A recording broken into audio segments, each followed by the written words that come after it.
The problematic prince. His Highness is ready. Hurry up, the head maid ordered, and the other maids bustled about on pattering feet. It was the last night in Philia, and there was to be a party to say farewell to the Grand Duke and Duchess of Lichen. Even the maids who despised the Grand Duchess showed unwavering loyalty to the couple. It was a matter of show. No outsiders should see the slander the maids spoke of the Grand Duchess. They did not want to see the wife of the once crown prince of Lichen disgraced. Erna was dressed up and adorned with all the new accessories she had bought. With each adornment, she looked more and more beautiful, more and more regal. Even the maids couldn't hide their surprise. There was no sign of the ignorant country girl. She looked like she had always been among true nobility.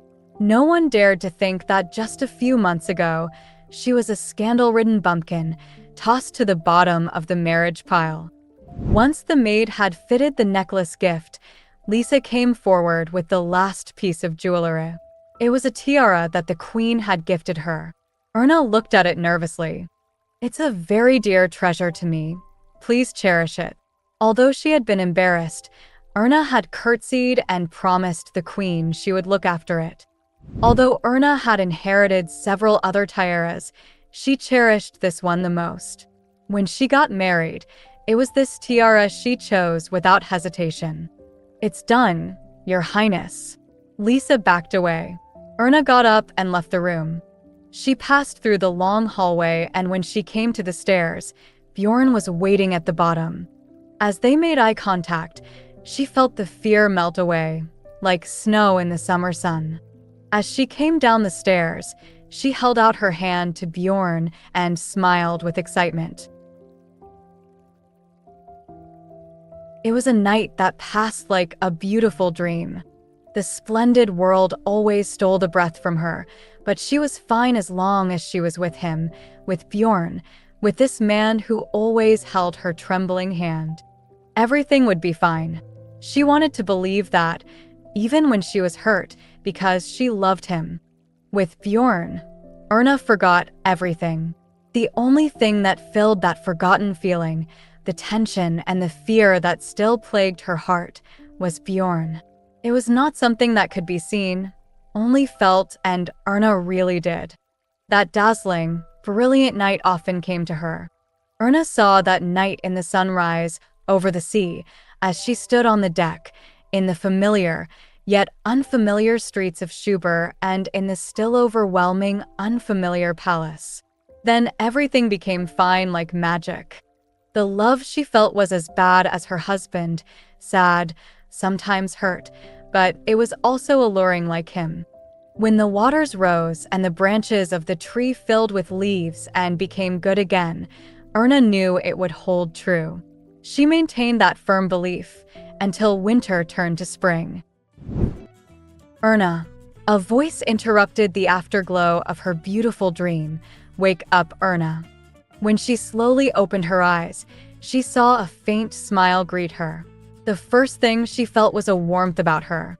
It was from the fresh spring sun pouring in through the curtains, and she saw him, a beautiful dream smiling down at her in the light. "Bjorn, do you still want to see the fountain's first operation? It's nearly time." He playfully tapped the bridge of her nose with a delicate fingertip. "A fountain?" Erna's eyes slowly came into focus, and the dream fuzz melted.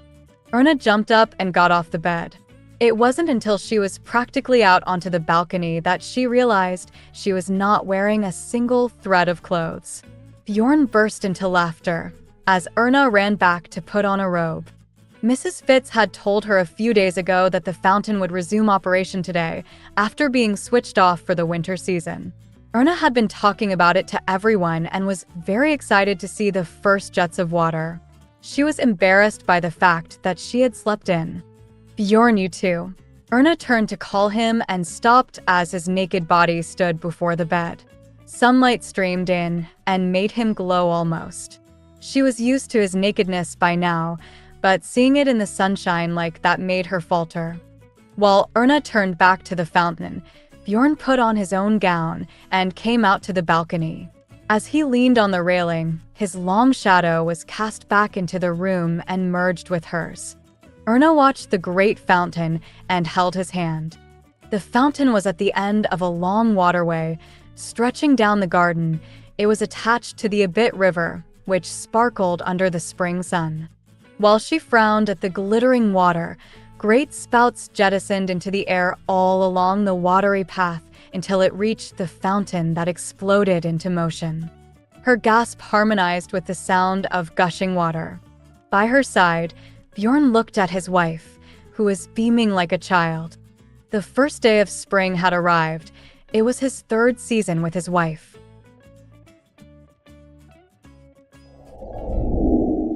Breakfast had been set up to the side of the garden, near the great fountain, under the orders of Bjorn. "There are so many pretty places in the palace," Erna said. Erna looked about and admired the rich table that had been set up under the shade of an apple tree. The jets of water from the fountain glistened in the spring sun, and even Bjorn. Everything she looked upon was like a beautiful dream. Bjorn looked back at her with a light smile, before turning to look out to the distant sky. Sunlight penetrated through the tree and shone upon his languid face. Erna watched her husband as she chewed on a thin pancake. He was so tall. He must have felt the chairs were far too small when he sat in them, which was probably why he always stretched his legs and sat in such an awkward and twisted position. She liked it because it made him look cool. The teacup he held in one hand, the blossom of the apple tree fluttering in the wind, they all looked so beautiful. By the way, Bjorn, about that concert yesterday, I met with Countess Brunner, who was really very sweet to me and introduced me to a lot of other ladies. Bjorn looked up from the newspaper he had been reading as Erna attempted to engage with a random topic. "Brunner?" Bjorn scratched the tip of his chin and considered. It was no surprise, given how much money they had borrowed from his bank. "Everyone who is kind to me all seem to have borrowed money from you. I am starting to think it would be nice if all the aristocracy borrowed money from you." "We have the same dream," Bjorn said with a little chuckle. "It's not a bad idea, great ambition." Bjorn folded up the newspaper he had not fully read yet and set it aside on the table. A bank that could swallow up the whole continent certainly sounded like a dream. "I'll have to keep the leash of debt tight to all the families within the social circle of my wife." "No, don't do that." "Why not?" "I know what it's like to be tied to debt, so if you want to make them, then it's too bad." Erna's expression was serious. "Did you really intend to pay off your debt by selling flowers?" "Of course, I'll show you sometime." "Show what?" "The money I had saved up to pay you back. I still have it." Bjorn didn't complain about the absurd remarks Erna kept making, purely because he found her face very pretty in that moment. Stern, pouty, and full of matter-of-facts. "Anyway, the attendees of the luncheon were not those who had borrowed money from you. I think it was because Duchess Heine was there." "Louise." Bjorn looked confused as Erna mentioned his sister. Of all the people who he would thought hated Erna Dniester the most, he would have said her. She had the closest relationship with Gladys. "Louise?" "Yes. She is helping me in a lot of ways and convinced all the other wives that were weighing their attendance." "Still looks like she's trying to become the Princess of Lichen," Bjorn muttered. "Why do you talk about your sister like that?" "Because that's just the kind of brother I am." "Don't expect any favors from Louise.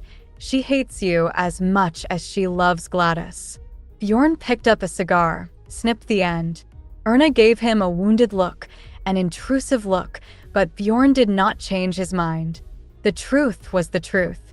She might not have been the woman he had chosen first, but he wanted her to be the Grand Duchess. Erna was supposed to bring peace to his life, and at least one of them accomplished that. Erna looked down at her plate and played with the fork. He watched Erna delicately cut up the baked apple and eat it little by little. Although she didn't show much enthusiasm for food, she was a woman of strange temperament who eats evenly and diligently. That was probably why she had the strength to travel around the world with such a thin and frail body. It's spring, Erna mused.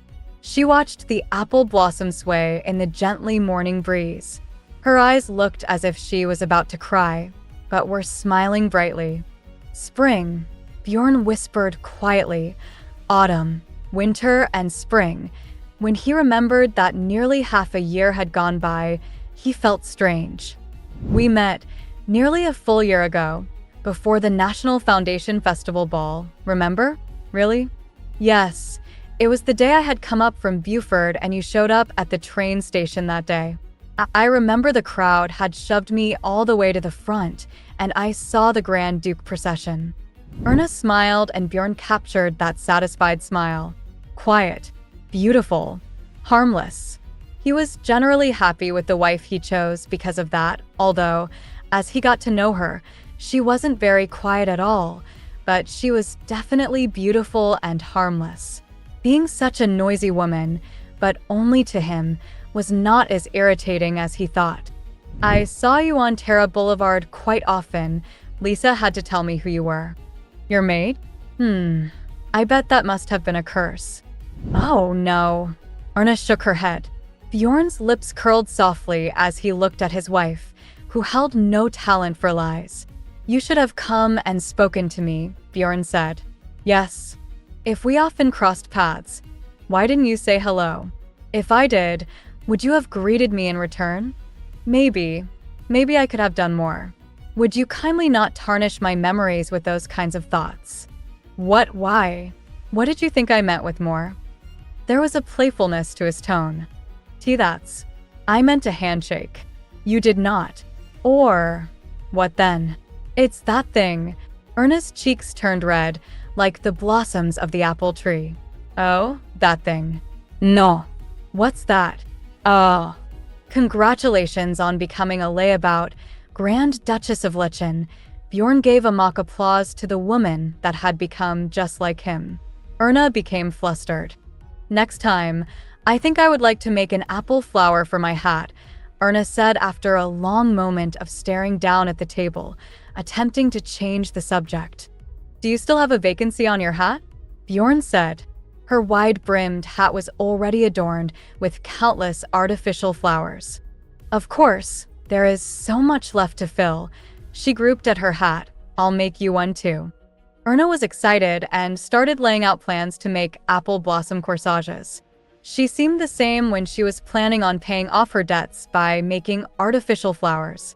Bjorn habitually bit on his cigar, still between his lips, as Erna spoke. He was still not going to light it. He didn't like the sound of a coughing woman breaking this tranquility. How is the flower? The token of our promise?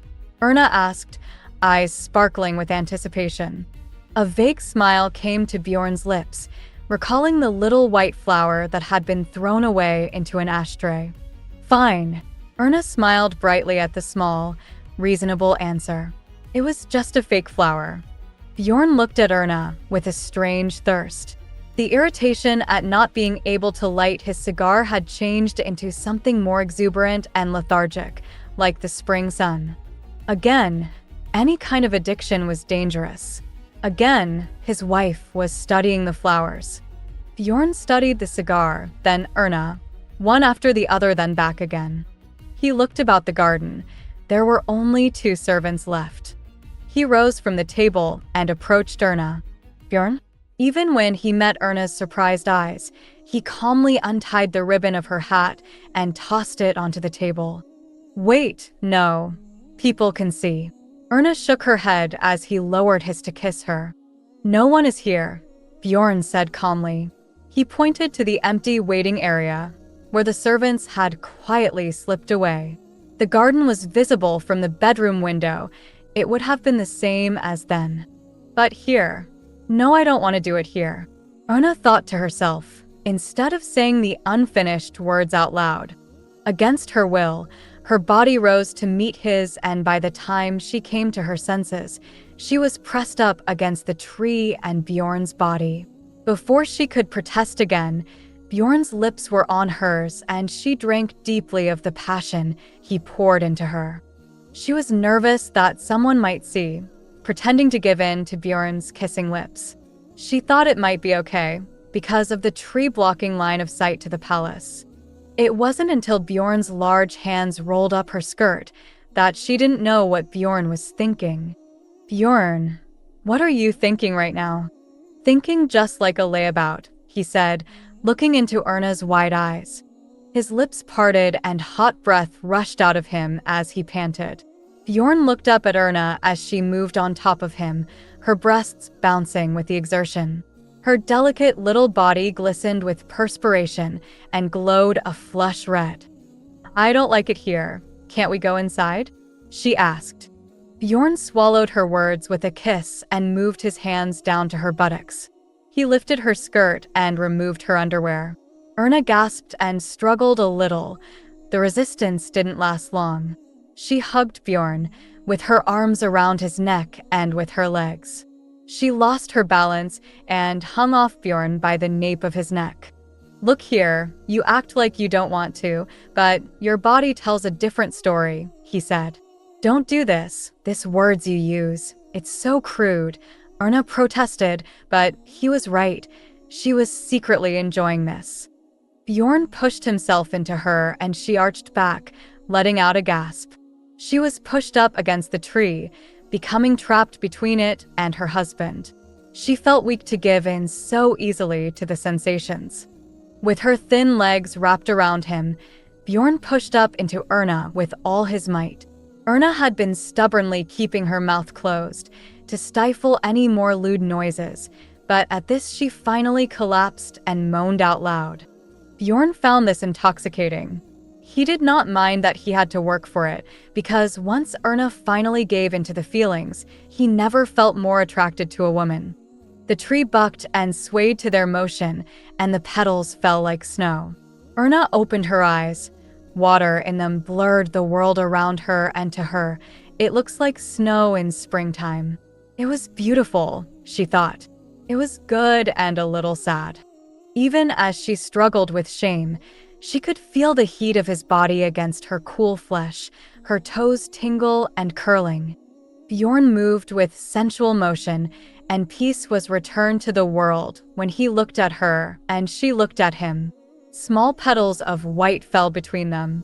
She was as beautiful as this spring day, Bjorn thought to himself, but did not think to say it out loud. "Look, here it is," Erna said, standing up from where she had been rummaging through the bottom drawer. She turned to Bjorn, who was reclining in an armchair, and held out the box she had been looking for. "Why don't you ask Mrs. Fitz to get you a safe?" Bjorn said casually, eyeing the box. Erna removed the tin lid and Bjorn could see inside. It was filled to the brim with junk. Small notepads, trinkets, lace collars, and rolled-up bundles of papers, tied up and kept together by ribbon. As he frowned in disbelief, Erna pulled out the fat rolls of bills. "I've collected so much." She proudly showed off the money she had been hoarding in the large cookie jar. She was like an old banker who was well-versed in securing liquidity and stabbed Bjorn in the heart with it.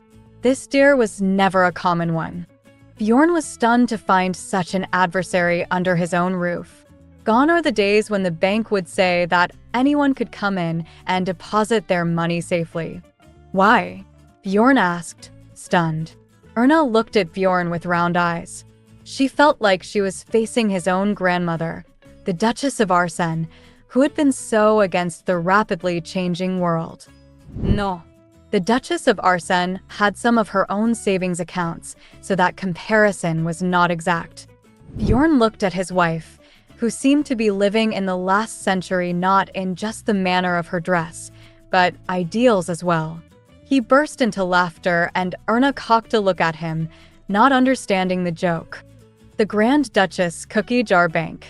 This was the form of Bjorn's insult? How he had been shut down.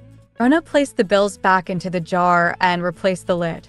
The smiling snowman, whose nose made up the handle, was laughing at him as if teasing him. A knock came at the door and Mrs. Fitz came in. "Ah, you're back, Your Highness." You need to give confirmation to the director of the Royal Academy of Arts today. Bjorn raised an eyebrow. To the art director. Why? For your portrait with the Grand Duchess. You are needed to confirm if you wish to go ahead with the recommended artist, Mr. Lore. I will send the reply immediately. Lore? Bjorn thought for a second. Pavel Lore? Yes, Your Highness, Pavel Lore. Erna let out a sigh as Mrs. Fitz confirmed the name. Bjorn looked down at his restless wife. Do you wish to discuss this more? Mrs. Fitz asked, seeing Erna's reaction. Bjorn shook his head and Mrs. Fitz left. Bjorn, I wish we could get a different artist, Erna said, letting everything out once Mrs. Fitz had left. Please, get someone else. Why? Pavel. Erna faltered as she recalled that autumn night and how she had said goodbye to Pavel. Painting the portraits of the royal family was a great honor for any painter, but Erna could not face a reunion with the man she told never to write to her. No matter how great the honor was for him, she didn't want to go through with that and didn't want to put him through that. I don't want to see him, Erna said, strength coming to her words. Please, Bjorn, please. Erna begged again, an attitude that grated against Bjorn's nerves, even though Erna spoke softer than when she was constantly prattling on.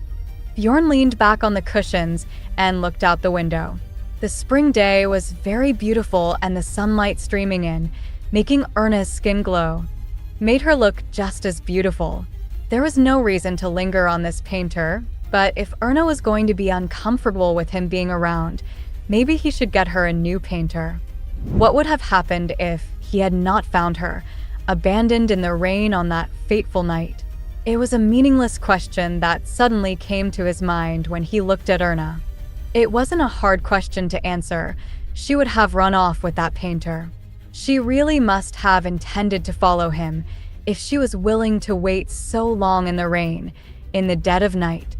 If he had not taken the carriage past the station, she would have gone with Pavel Lore and probably be his wife by now.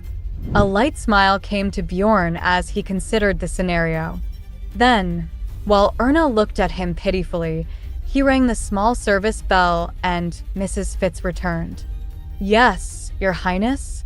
Let's get things moving as they are. The sooner it's done, the sooner we can move on to more important things, Bjorn said. He saw no reason to change the artist just because things might be a little awkward for Erna. The sooner they got the paintings done, the sooner they could move on from this. When Mrs. Fitz withdrew, the drawing room became very silent. Erna looked at Bjorn, bewildered, but said nothing. The snowman on the cookie jar in her lap carried on, smiling innocently.